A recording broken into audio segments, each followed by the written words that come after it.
Card দিয়ে এই দেশে খেসাব দিয়ে আচ্ছা। আমাদের দেশে আর এই দেশে পার্থক্য আছে বলতে আমরা কোম্পানিতে কাজ করি। কোম্পানি আমাদের থাকা খাওয়া মোটামুটি সব সুযোগ সুবিধা দেয়। এখন মাস শেষে একটা স্যালারি দেয়। এখন হয়তো কোম্পানি আন্ডারে একটু স্যালারি একটু কম, বাট সব মিলে আলহামদুলিল্লাহ ভালো। ডিউটি 12 ঘন্টা আমাদের। আলহামদুলিল্লাহ আমি 6 মাসের ভিতরে মোটামুটি কাজের অভিজ্ঞতা হয়ে গেছে আমার। প্রথম অবস্থায় ঢুকছি আমি 150 টাকা স্যালারি, মাস শেষে 150 টাকা। এখন আলহামদুলিল্লাহ এর থেকে একটু বেশি পড়ে আর কি। দেশ থেকে কাজ শিখে আসলে আপনার 200 টাকা 250 টাকা এমনকি 300 টাকা এর উপরে হবে। আপনার কাজের অভিজ্ঞতা যত ভালো তত আপনার বেতন। আর এখন যদি আপনারা যদি কাজ শিখে আসেন দেশ থেকে সবাই, তাহলে আপনাদের ইনকাম ভালো হবে।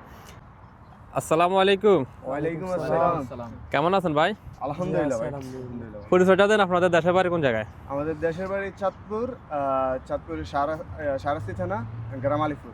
সবার না, উনার আলাদা, হাজীগঞ্জ থানা। হাজীগঞ্জ থানা। কত বছর আগে কোথায় আসছেন, কত টাকা খরচ করে আসছিলেন? আমি আসছি 1.5 বছর আগে। আমার 6 লক্ষ টাকা, টোটালি 6 লক্ষ টাকা খরচ গেছে ড্রাইভিং বিষয়ে আসছি। খাদ্য ড্রাইভার।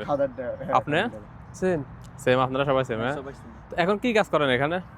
আমি তো ড্রাইভিং বিষয়ে আসছি। নাফাতে একটা কোম্পানিতে ঢুকছি। কোম্পানিতে আপনার ফার্নিচার তৈরি করে, আমরা ওটা প্রতি বাসায় ডেলিভারি করি। ফার্নিচার কি আমাদের দেশে যে সমস্ত ফার্নিচার আছে এরকম কাঠের ফার্নিচার না?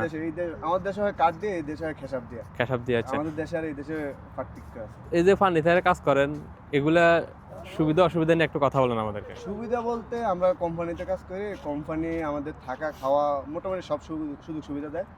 এখন মাস শেষে একটা স্যালারি দেয়। এখন হয়তো কোম্পানি আন্ডারে একটু স্যালারিটা একটু কম, বাট সব মিলে আলহামদুলিল্লাহ ভালো। কত ঘন্টা পরে ডিউটি?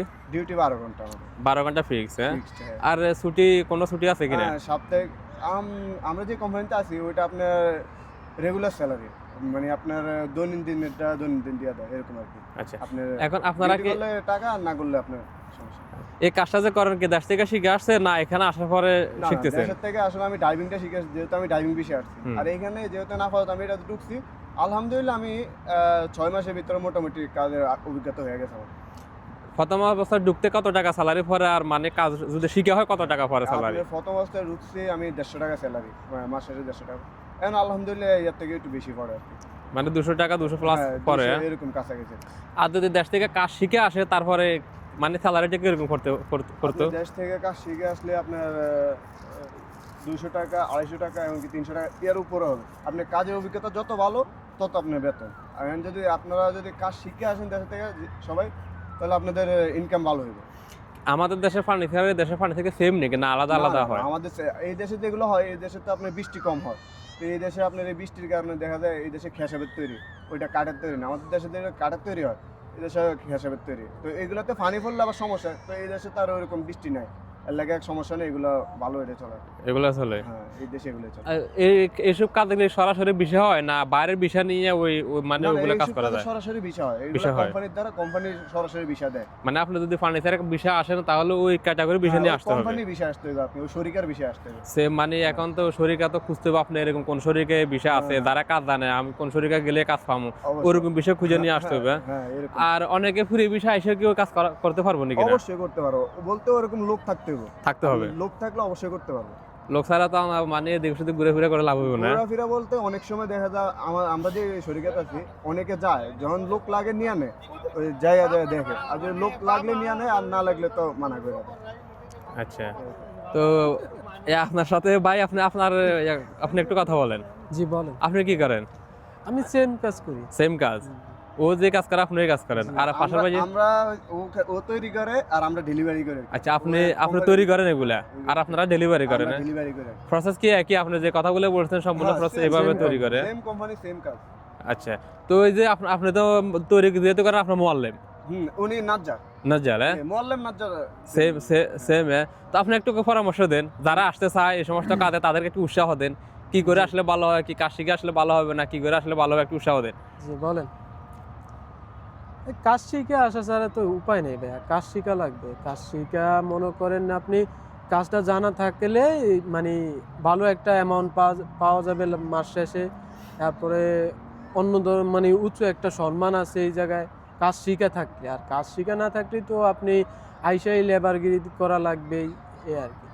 তো লেবার থেকে কাজ শিখে আসে একটু ভালো ইনকাম, ওইটাই ভালো হবে। দেশেরটা চিন্তা করেন, দেশে যেরকম আপনার দেখা যায় যারা লেবার, হ্যাঁ কিরকম পরিশ্রম করা লাগে, কিন্তু যারা মিস্ত্রি বড় বড় মিস্ত্রি তাদের কিন্তু এত পরিশ্রম নেই, তাদের সবকিছু আগে দেয় আর ওরা শুধু কাজ করে, এরকম সেম এখানে। আর কোম্পানিতে আসলে ওদের দেখা গেছে খাবার থাকার বিভিন্ন সুযোগ সুবিধা কোম্পানি দিতেছে।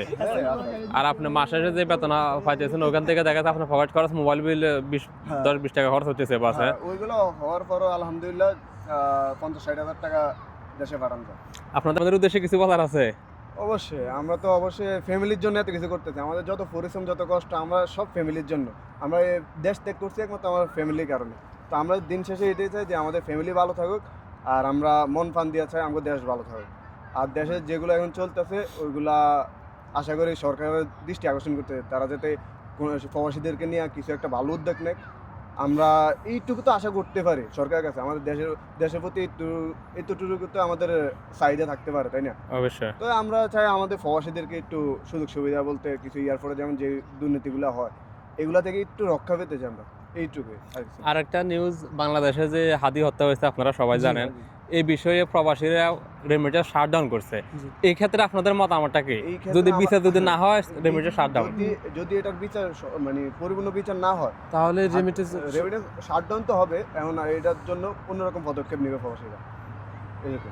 আমরা দ্রুত যে অন্যায়কারী তাকে শাস্তি চাই, আমরা অবশ্যই এর বিচার চাই। জি। এরকম বিচার যদি না করে আইনের সরকারে আওতায়- পরবর্তীতে আরো মায়ের বুক খালি হবে। একটা মানুষকে অফেনে গুলি করে দিতে আছে। কতটুকু তাদের ইয়া হলে এরকম করতে পারে দেখেন। ওই যে আগে করছে তাহলে তাদের বাংলাদেশের বিচার মানুষ- হয় না, এই কারণে করে একের থেকে একে সাহস পাইয়া গেছে সবাই। এখন আমি কি প্রত্যেকটা প্রবাসী স্যার যেগুলো নিজের দেশটাকে ভালো রাখার জন্য এত পরিশ্রম, নিজের ফ্যামিলিকে ভালো রাখার জন্য এত পরিশ্রম, তো দেশ ভালো থাকুক, আমার ফ্যামিলি ভালো থাকুক।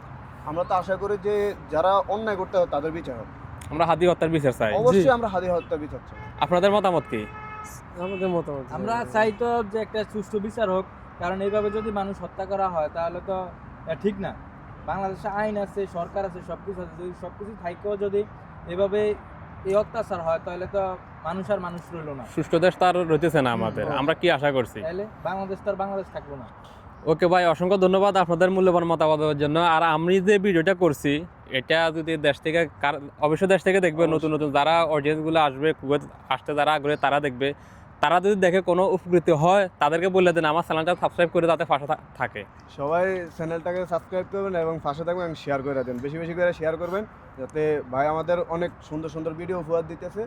আপনারা সবাই শেয়ার করবেন, শেয়ারের মাধ্যমে ইনশাল্লাহ সামনে আরো ভালো ভিডিও পাবেন। আর আমি যে তথ্যগুলো দিতেছি এখানে কি আমি কোনো মিথ্যা বানোয়ার কিছু না, বলছি এখানে- অথবা আপনারা কিছু বলছেন? না এখানে না, না, মিথ্যার কোনো আশ্রয় নেই। বানোয়াটের বলতে কিছু নাই। আমার কথা হচ্ছে যদি আপনি প্রবাসে আসেন অবশ্যই যাচাই করে আসবেন, যাচাই করে। আপনার কাজ ঠিক আছে কিনা, বেতন ঠিক আছে কিনা, ডিউটি ঠিক আছে কিনা, সবকিছু। হ্যাঁ, যে আপনাকে ভিসা দিবে ওকে জিজ্ঞাসা করা তারপরে আসবেন। যে আমারে ভিসা দিতে আছে বিদেশ গেলে লাখ লাখ টাকা, এমন না। বিদেশ আসলে মানুষ বুঝে যে বিদেশের পরিস্থিতি কেমন।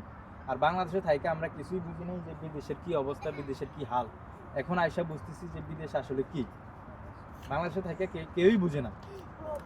ওকে ভাই, অসংখ্য ধন্যবাদ আপনাদের মূল্যবান মতামত দেওয়ার জন্য, ভাই এত সুন্দর করে একটা ভিডিও নেওয়ার জন্য। ইনশাল্লাহ এইগুলা থেকে আরো সামনে সবাই অনুপ্রেরিত ভালো হবে। একটা উদ্যোগ নেওয়ার চিন্তা ভাবনা করবে। আর কেউ যদি আমাদের সাথে কথা বলতে চান অবশ্যই আমাদেরকে কমেন্ট বক্সে আমাদের পেজে লিঙ্ক দেওয়া থাকবে, ওখান থেকে মেসেজ করবেন, আমরা উত্তর দেওয়ার চেষ্টা করব। আল্লাহ হাফেজ। ওকে, আল্লাহ হাফেজ।